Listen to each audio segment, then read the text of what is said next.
boy from the back on the one. Yo, it turns out Kendrick Lamar had a halftime Super Bowl speech, basically press conference before the actual big main event that's coming this Sunday. Oh my God. I know everybody's anxious and excited because this is one of the greatest, the king of hip hop right now. He got the whole culture on his back, and we're using that word culture, with its true essence, you know, the originality, the original creativity, artistry, everything about it, everything that it means. You know what I'm saying? Let's get straight into the video. It's showtime. Showtime? Bob, play Kendrick Lamar. Playing Humble by Kendrick Lamar.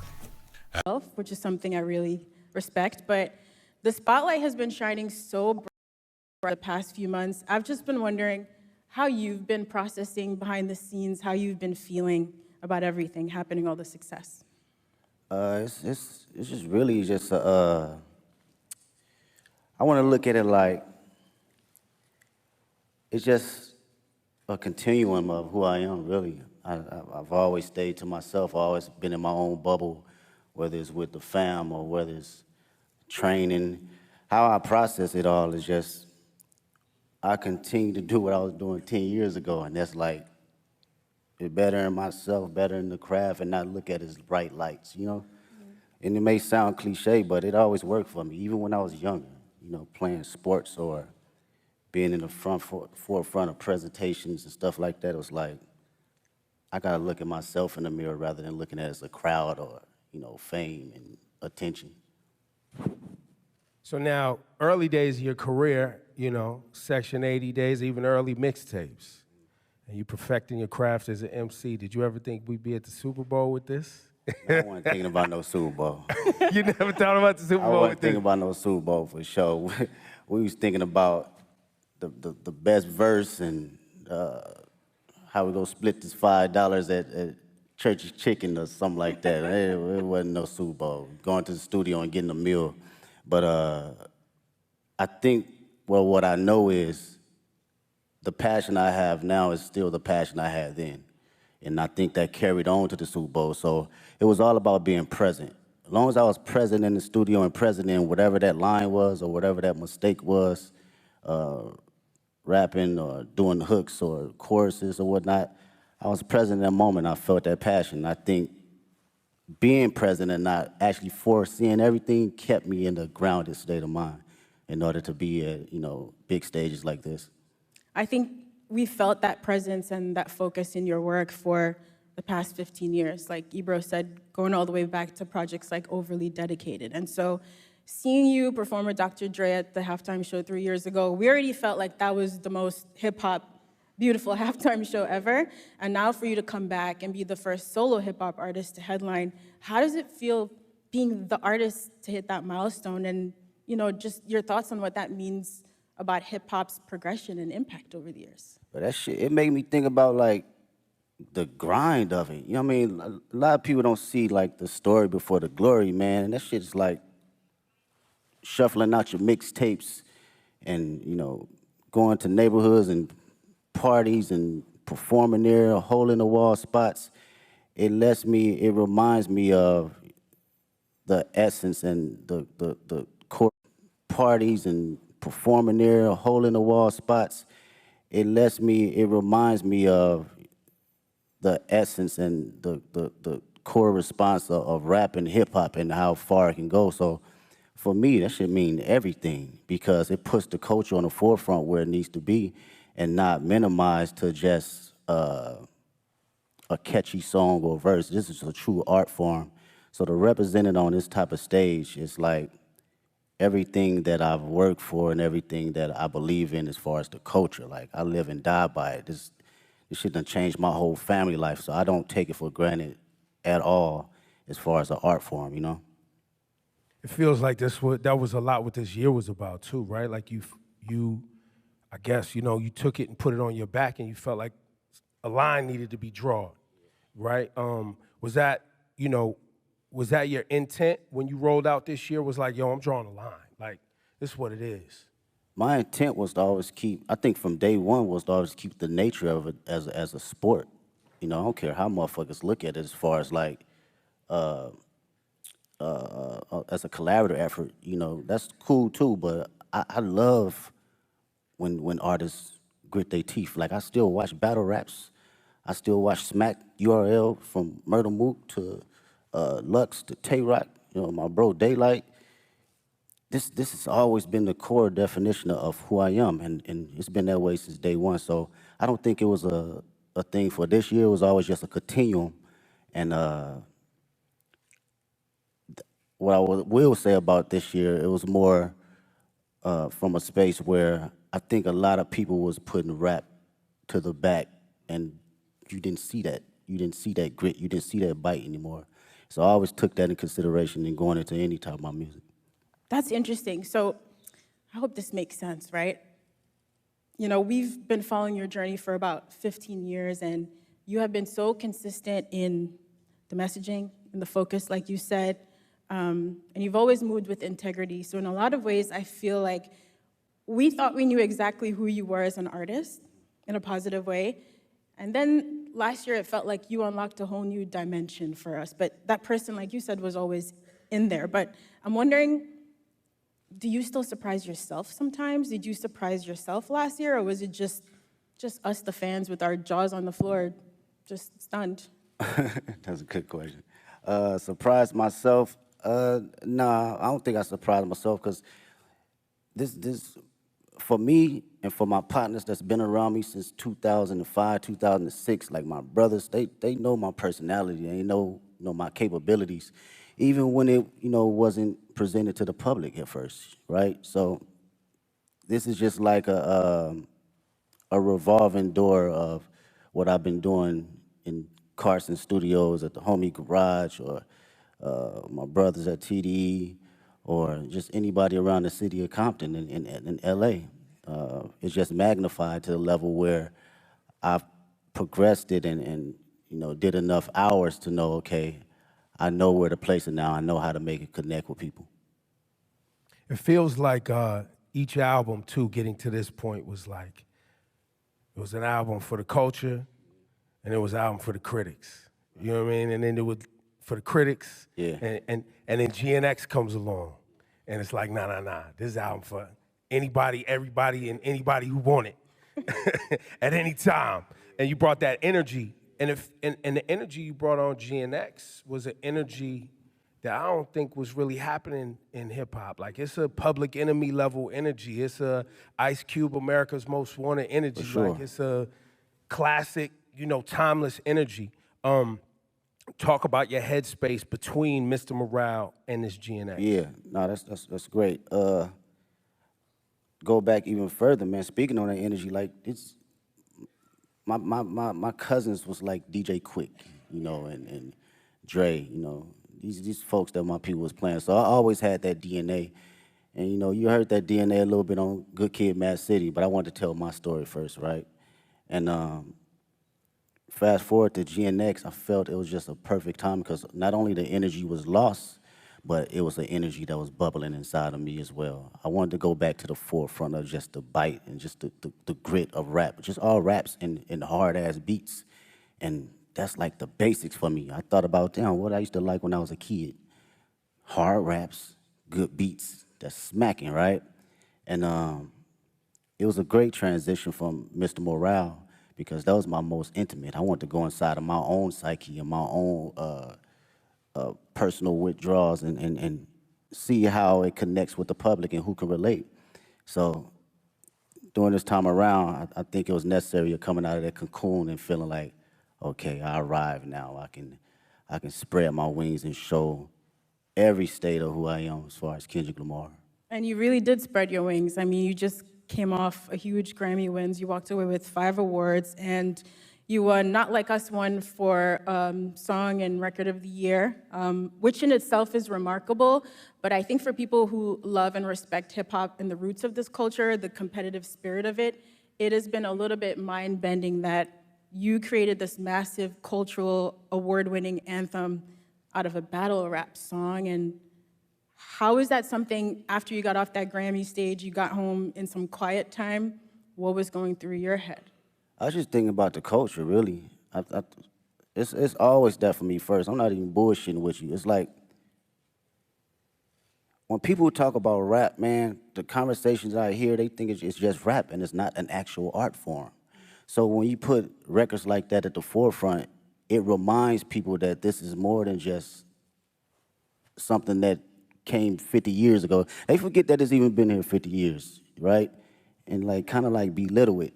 So I love to see that it gets that type of recognition for just straight raps, from awards to the billboards, all that, because this is truly just as big as an art form and a genre as any other genre. So that's what I think about, and I feel accomplished being able to do that.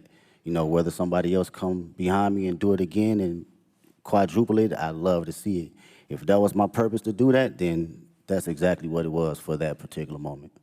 I think people often miss the significance of that Record and Song of the Year award, because that Song of the Year award is a songwriter's award. Like, it's not just the biggest song. It's like someone wrote a song. And you as a songwriter, when you see your name up there and it's written by Kendrick, and that's it. Yeah. That's powerful. And I think to what you're saying, I think there's a lot of people who have become fans of hip hop, and they you know, you like the songs you hear and know, but you're not actually tapped into the work that it takes for you to generate the output, the art. Exactly, man. As a writer, you know, and that's what I can appreciate the most. And knowing how much time I dedicated over the years in just trial and error, writing the most terrible shit to some of the greatest shit. You know, we all do it, from writer's block to figuring out how to find inspiration from the most non-popular aspects around me. So it's like, knowing that trial and knowing what I put in as far as my thinking process and what it takes to get there, I do not look at it as a small like endeavor because it's a hit record. No, it's actually some writing in that shit. You know, whether it connect with you on a spiritual level, whether it connect with you on a comedic level, whether it connect with you just on a personal dynamic, it's still from a writer's point of view. Yeah, you are an incredible writer. There are songs on GNX like Reincarnated. I didn't know what to do with that song for the first few times I heard of it, just trying to figure out where you possibly came up with the inspiration for a record like that. Like, when you're working on those songs, are you going through multiple versions until the right thing comes to you? It's hard to fathom, I guess is what I'm saying. Yeah, well, records like that, first off, shout out to Tupac. That's the number one inspiration. That was always one of my favorite records from him and the Outlaws. With records like that, it's always going into my mind of like, what if, right? And crafting out my what if ideas to the masses. So when I think about concepts and I think about what I actually believe and what I feel, I just go through a breakdown as if I'm reading a book, you know, and how I want people to hear this from a book sequence. So my initial process is, okay, how can I open them up to the story, and how can I drive them to the ending point to make them feel truly exactly what I'm trying to convey, whether they take their own perspective from it or they take mine. I just want you to feel it first. You know, the writing is there, and now it's up to me to perform it to where you can feel it. Yo, give it up for this guy, Kendrick Lamar. Y'all too quiet, man. This guy, you know, this guy he doesn't sit down and do this too often, so this is a very special conversation. We appreciate you, bro. I really do. And shout to SZA too, because you guys are making history right now. Hell yeah. And you've seen her from her humble beginnings like she's seen you from your humble beginnings. You've watched her find success, and now y'all sharing the stage at the Super Bowl. This humongous tour that's rolling out next year. Talk about this moment in both of y'all's career. Have you guys had a chance to even see each other in this moment and be like, yo, like? We haven't even had a chance to crash out about it because everything been moving fast, like far as production and rehearsals and stuff. So we speak, but we haven't really got a chance to settle into the moment. For me personally, watching her, you know, her career and where she's come from, it's amazing to see. I get to finally see how certain individuals see me come up in the process, because I seen her day one coming in the studio and writing songs, throwing away songs, writing another song, throwing away songs, and songs is hard. And I understood that process, though, wanting to be great. You know, even when you know, people saying, this is classic records, you're like, no, you know, I'm gonna write another one. And I understood that and I seen it, so to see it now magnified is like, she always had it, man. She always had it, and I'm just honored to be next to a talent. Yeah, you've both worked really hard to be here in this moment, and on Heart Part 6 is really amazing to hear you detail that journey for old and new fans, you know, coming up through the ranks at TDE and now launching your own agency, PG Lang. So performing at the Super Bowl halftime show is very much, you know, us as fans getting to celebrate you and this beautiful musical legacy, but also now you're stepping out as an entrepreneur. What has it been like to build your own business and to also showcase some of that creativity from your agency on this platform? Oh man, I love the process. Shout out to PG Lang. Make some noise with PG Lang. Yeah, that's my team, man. It's 30 incredible individuals, 5 extraordinary executives that work day in, day out to make sure we are doing something that will long live the culture. You know, from a music standpoint, from a creative standpoint, fashion, film, books, day in, day out of just being around like-minded individuals that have different perspectives outside of just music. So through that process, it was a challenge for me, but even more a process of me enjoying, okay, different ideas and different backgrounds and how to look at things. I love it. I love it. Being on calls and, you know, formulating business ideas and ventures outside of my usual norm, it challenges me. And I can't wait to see what happens next. I know it's going to happen next. Yeah. We can. I think for the audience too, you know, and anybody watching around the world, the PG Lang thing is, you know, I think people see you as an artist and someone who makes music, but I don't know if you want to share it today, but the level of detail that you yourself, along with Dave and shout to the whole PG Lang team, but y'all as friends that came up together, you in the edits. Like what we're gonna see on Sunday is a PG Lang production. Yes, that's all PG Lang. That is us sitting day in, day out, from the edits, the production, the stage design, the music, the sound tech. It's everything across the board, and it takes a lot of work. It takes a lot of creative individuals. I can't sit here and say it's all me, because these are people that are just as passionate and want to see us win, but also want to put out something that lives a long, long time. And with Dave's creative mind, it's just, he's insane, man. That dude is like Basquiat in so many different fashions. You know, you can clearly pick his brain about anything, and he'll give you an answer right down the middle to help you decide for yourself. So that's something I can always appreciate. Yeah, I'd say with all of your powers combined, y'all are really diabolical. Like, when you roll out the videos, all the visuals for GNX, just the way you all move strategically together, it is inspiring beyond the music. You know, just thinking about how to approach life and art in a holistic way. And so when it came down to planning for this Super Bowl now, you know, you've teased on the album coming up to New Orleans with this LA energy. How did you guys approach the show and trying to figure out how to pay tribute to the classics in your catalog with this new music in like a 13-minute set list? Yeah, it's wild. Mr. Morale's like an hour and 30-minute tour, so it's like you gotta smack the shit down all the way to 13 minutes. It's kind of wild, and it's interesting because it lets you know kind of where you at and your perspective on how you think about catalog and the music. For me, I love being present. I love being present, man. It's my favorite. It's very hard for me to live in the past. It's very hard. I respect the past wholeheartedly, but being in the now and being just locked into how I feel and the energy I have now, that's the LA energy for me. That's something that I want to carry over to New Orleans and for the world to see. This is me, this is Kendrick Lamar, 37 years old, and I still feel like I'm elevating. I'm still on the journey though, you know? And I want that energy to, you know, ooze out into the televisions and to the people that's in that building. Well, and on that, you know, the connection between black culture and New Orleans and how important and shaping our ancestors were in this town, music, jazz, all that. You always put our culture and black culture at the forefront of your brand, your music. Same thing in LA. A lot of our family members moved out to California from the South for new opportunities. Man, so there's a big connection between LA and the South. So when you say you walked in to New Orleans with that LA etiquette and all of that, I don't know if people really grasp that, but you got to be feeling that energy like when you are out ready on Sunday to do your thing. That's a bar. It's crazy, bro. Out of all my friends, LA, us growing up, all our grandparents either from Louisiana, Texas, Chicago, like, period.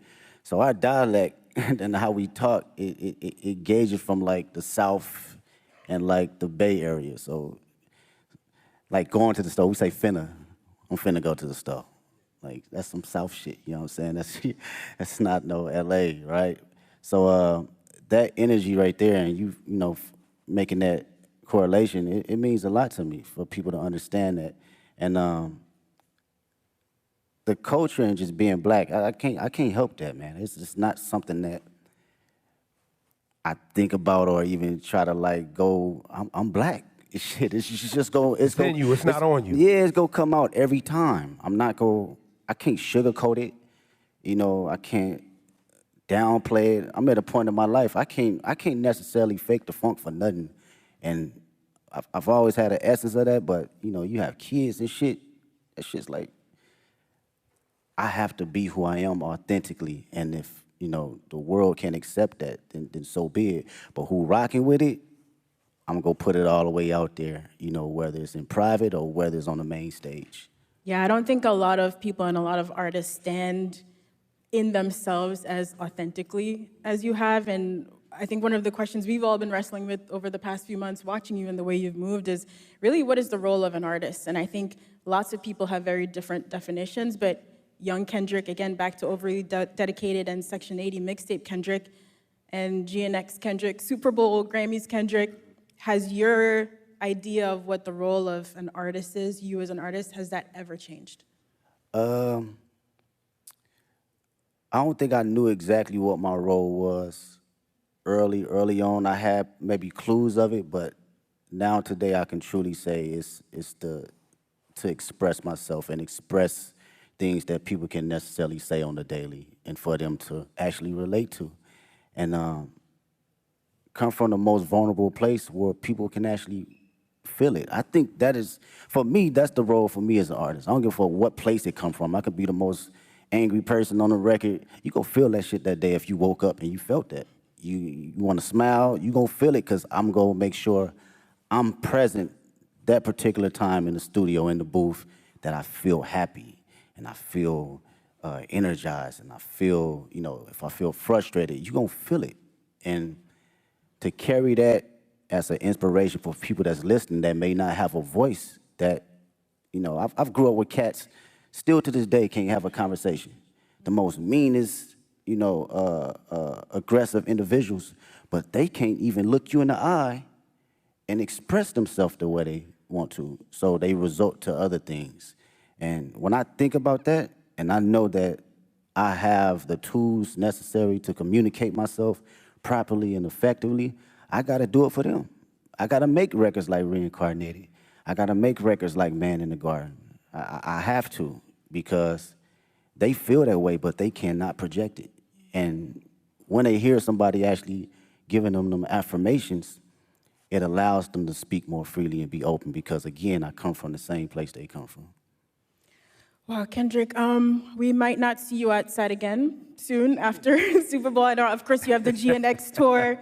Listen, I know you also don't love doing interviews, but we are grateful. We're so grateful for all the music and the moments that you've given us over 15 years. And in the last year, your presence and your focus, it is noted. So thank you. We really appreciate it. Thanks for taking our questions. Thanks for fighting for hip-hop, man. Oh, for sure. Thank you for fighting for hip-hop. It is really appreciated. Appreciate y'all. And now, we have some kids that are gonna ask from our questions. kid But I got one more thing for you, Kendrick. Before we go to our friend here, Hayes Adler, what should people expect to see and understand about Sunday's performance? Storytelling. I think I've always been very open about storytelling through all my catalog and my history of music. And I've always had a passion about bringing that on whatever stage I'm on, you know, whether it's a war tour or whether it's 500 people at Key Club. I've always had a form of that. So I like to be on that sense of, you know, make people listen, but also see and think a little. I think this is going to be one of those performances where people are going to be digging up Easter eggs for I mean, years, that's the Kendrick years thing, to come, you know. right? Even when it's not an Easter egg, people gonna make one up, right, Ken? So as you guys can see, Kendrick Lamar gave very passionate answers, and you know he's very great at expressing himself. And one of the greatest things that I love that he talked about in this series or this interview was how he was able to connect, how he was able to see the people that was around him in his neighborhood. You know, some of the people that had issues expressing themselves, you know, result to violence because they can't tell someone, hey, I didn't like the way that you stepped on my foot. Hey, I didn't like the way that you pushed me when we was playing basketball or something like that, you know, and it creates all of this anger and violence. And some people also wants to be like so much expressive to where they can tell like, hey, I want to be great. I want to be great at this. I want to have it all. You know what I'm saying?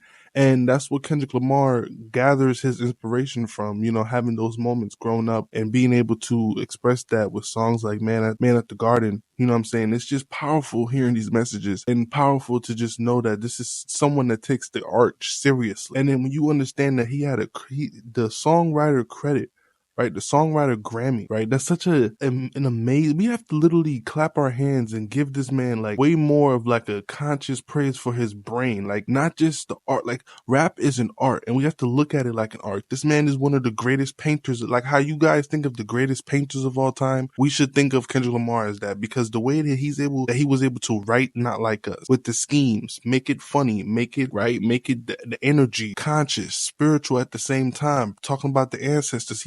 It's a whole second half of the song that nobody talks about because they're focused on the first half. And the first half is this comedic trolling, right? The second half, he's taking it seriously, breaking it down on why this guy is a problem to the culture and why we shouldn't hold him at the number one standard, because number one standard should be the person that has literally only one writing credit on the biggest song on the planet. Like that's insane. And to win 5 Grammys is just like, it's just a token and a nod to just, you know, worth ethic, pure worth ethic, pure greatness. You know what I'm saying? And someone finding out that inner greatness within themselves. And it's awfully motivating. And people need to really look at that story itself. From someone who literally said that they had to split $5 at a restaurant to now being the biggest artist in the entire world. And people don't understand that rap is a sport. Him idolizing, or not idolizing, but studying people like Loaded Lux, Tay Rock, Daylight, Murder Mook. These are a lot of my greatest battle rappers of all time, and I listen to them all the time. Specifically Murder Mook and Daylight, those are my favorite. You know what I'm saying? And to know that Kendrick Lamar goes back to the roots of music, you know what I'm saying? Goes back to the original Tupac, goes back to Ice Cube, go back to that time and era, and was able to take that passion and convey it. Those are stuff that we have to think about when we think about music, especially rap. It shouldn't be treated so lackadaisical or so, oh, we just need something catchy. No, like we should be more intrigued in the people who take time to storytell and tell a story with words and make them flip and give a prophetic message, or able to have a spiritual connection, and at the same time still being able to have fun, make fun of music. And that's what Kendrick Lamar's entire career was about, from Good Kid, Mad City and on, you know. And that's what I love so much about this interview, is how much passion he showed, how much clarity and like versatility on basically like how he's telling y'all everything. Like, you know, he's not holding back, he's not, you know, trying to make it like he was all negative and stuff like that. At that moment when you're in the ring, when you're ready to fight, you're ready to fight. And he was able to convey that in the rap song. A lot of people aren't doing that nowadays. To me, a lot of the rap songs, you can tell the artist is just there to do their job. You know what I'm saying? And he takes the job a little seriously. He might stay to overtime and make sure that he writes the best verse possible. This is just one for the people. This is one for the quote unquote culture. And we just have to tip our hat off to someone as great as that, man. You know, let me know what y'all think in the comments below. This was a beautiful interview, and let me know what y'all think about the future of hip hop. I think this guy is just a great stamp to like reset hip hop, or have us focus on the true beginnings of hip hop and what it actually means. You know, we have to start taking them writers seriously, man. People gotta start writing, man. We don't need 5-15 creditors on a song. It should really be one, you know what I'm saying? At max 3. Let me know what y'all think in the comments below. It's been right from me in the room. Peace.